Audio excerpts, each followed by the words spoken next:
It was a quiet, chilly February afternoon in 2004 when Maura Murray packed her belongings, emailed her professors about a supposed family emergency, and set off on a journey that would soon become one of the most puzzling mysteries in U.S. history. At just 21 years old, Maura was a nursing student at the University of Massachusetts Amherst. She was smart, athletic, and seemed to have a promising future ahead of her. But beneath the surface, Maura was struggling. The week leading up to her disappearance had been tough. Maura had recently been caught using a stolen credit card to order food, and she had reportedly crashed her father's car in an accident just days earlier. These incidents may seem minor on their own, but they hinted at mounting stress in her personal life. Friends and family would later describe her as someone who was under pressure, though the true extent of her troubles remained unclear. On the afternoon of February 9th, Maura withdrew $280 from an ATM and bought alcohol from a nearby store.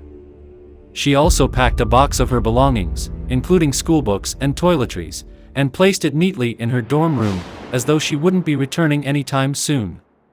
What exactly she had planned remains a mystery. Around 7:30 p.m., Maura's car skidded off Route 112, a dark, winding road in the middle of rural New Hampshire.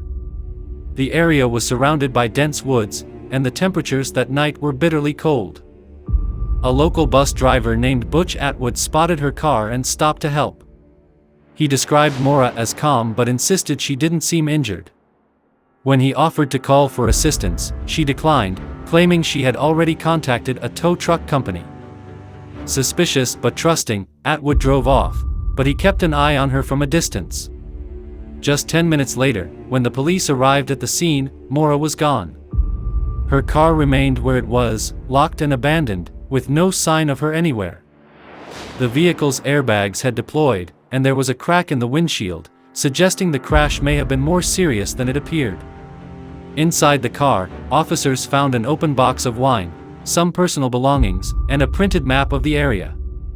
The first searches for Maura began almost immediately. Police officers, search dogs, and even helicopters scoured the area, but there were no footprints in the snow leading away from the crash site. It was as if Maura had vanished into thin air. In the days that followed, investigators uncovered several puzzling clues. First, they learned that Maura had not informed her family of any emergency, casting doubt on her claim that she needed time off for personal reasons.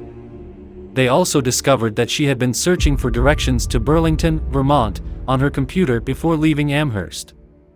This led to speculation that Maura had planned a getaway, though the reasons for her trip, and her choice of destination, remained unknown.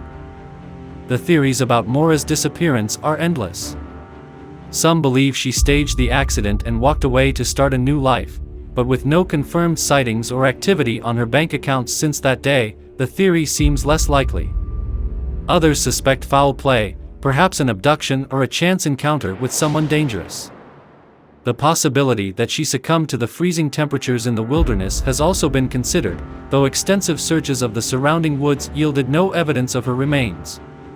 Maura's family and friends have never stopped looking for her.